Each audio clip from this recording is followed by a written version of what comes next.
Today we have some splendid cars we're going to get to film with. Some seriously cool stuff is going to happen. We have the 1950s Series 1, that's just, it's amazing. It's like a little pet dog. From that, Land Rover then started developing and working on their design slightly, and it got to a stage where other companies then got involved and they actually came up with this. This is a Bowler 90. Now this is more of your day-to-day sort of bowler. It's still fun. It's 195 brake horsepower. You could use this car, but it's still very, very capable, and it has some racing aspects to it. However, Henry's Car Barn has managed to give us the opportunity to actually be able to film with this Bowler Bulldog supplied by Bowler themselves, which actually has racing pedigree to it. I don't know how we've done that, but hey, it's a 3 litre V6 diesel. It's 280 brake horsepower, which hasn't really got an awful lot going on in comparison to this. Now, I would genuinely rather have this than any Ferrari, any Bugatti, any kind of car you could give me. This is my dream car. It is incredible. 550 brake horsepower. It's in the most beautiful colour that Henry himself has had repainted in a Lamborghini green. Gorgeous, really think it suits the brand, and I just can't wait to show you what we're going to do with it.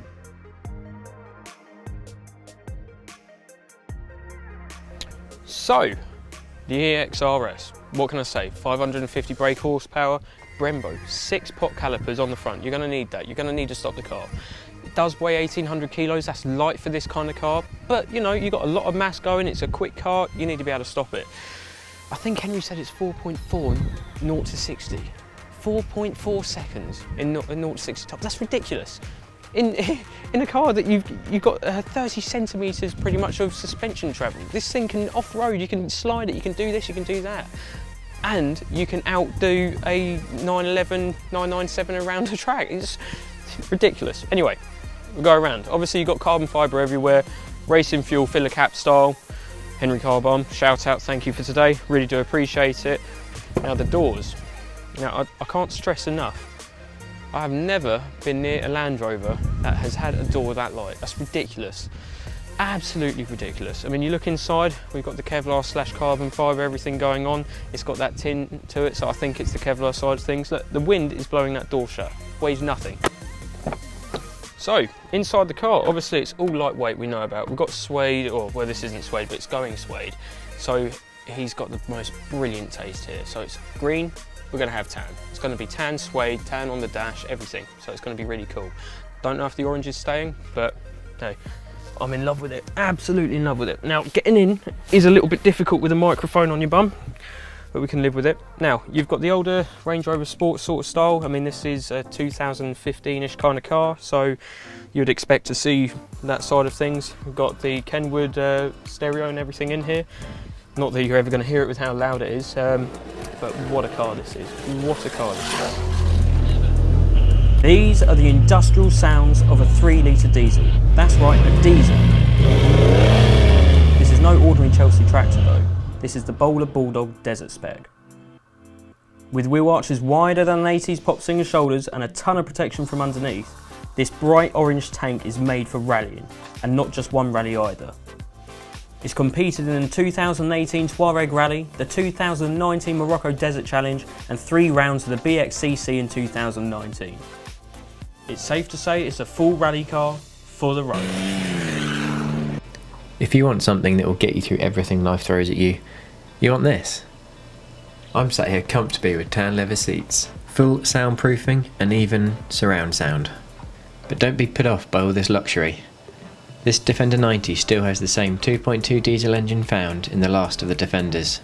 However, with this Bowler, we find under the bonnet a new hybrid turbo, a race spec intercooler, a full race exhaust and an ECU to manage it all. You can forget George's overpowered Wags car and James's Tonka toy. This is what you want. So this car has a full cage, so it makes it a little interesting to get into. A cage car is pretty difficult to get into anyway, as well as the bucket seats.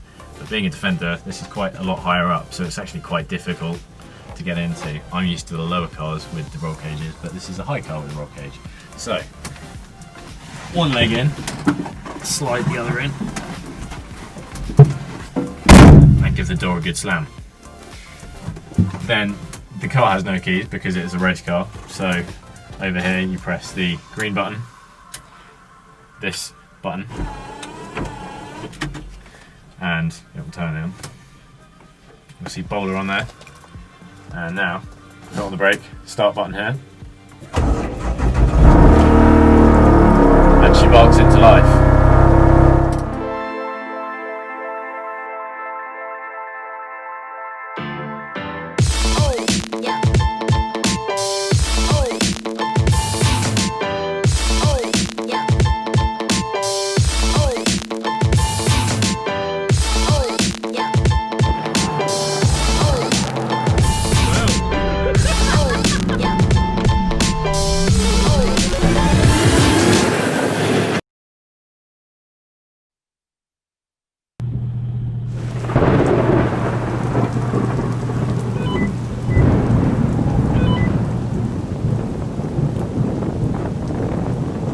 So we're currently setting up for a drag race. This could be quite interesting, between the Bowler 90, the EXRS and the Bulldog.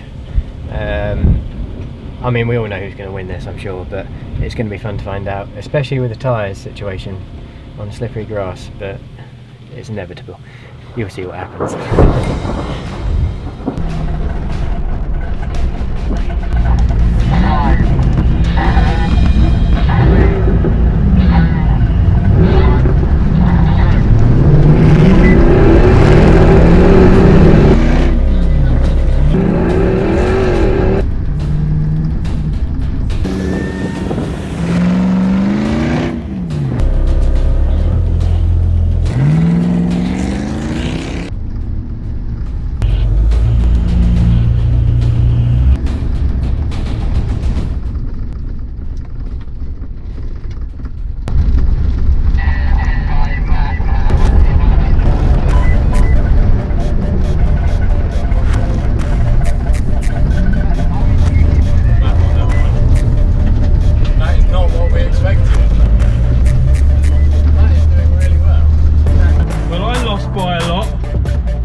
competitive person in the universe.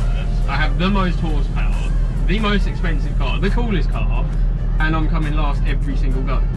I don't think I'll be able to fit it out the car door because my head's so big right now, but I've won most of them. I guess we can say the conclusion is it's not quite all about power.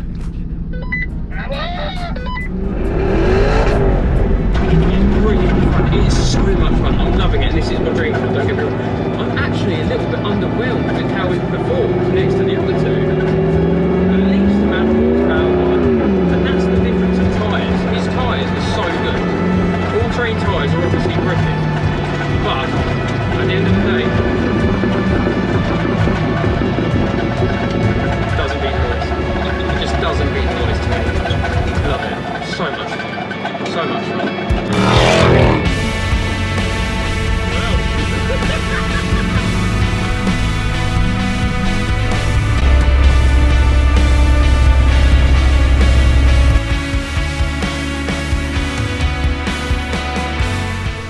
So there we have it, the Bowler EXR-S, the Nemesis. It even sounds demonic.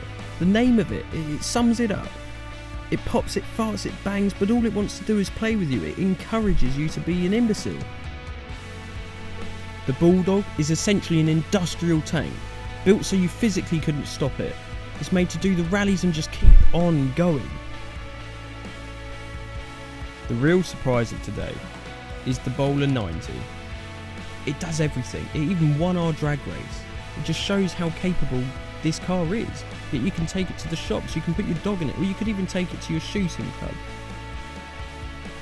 So you could go from Tesco's all the way to a muddy field and it would fit in every single environment. At the end of the day though, they're all a different kind of car. The Nemesis has that big shouty V8. The Bulldog you just physically couldn't stop and it would just go on for mile after mile after mile. And the 90 you could take anywhere.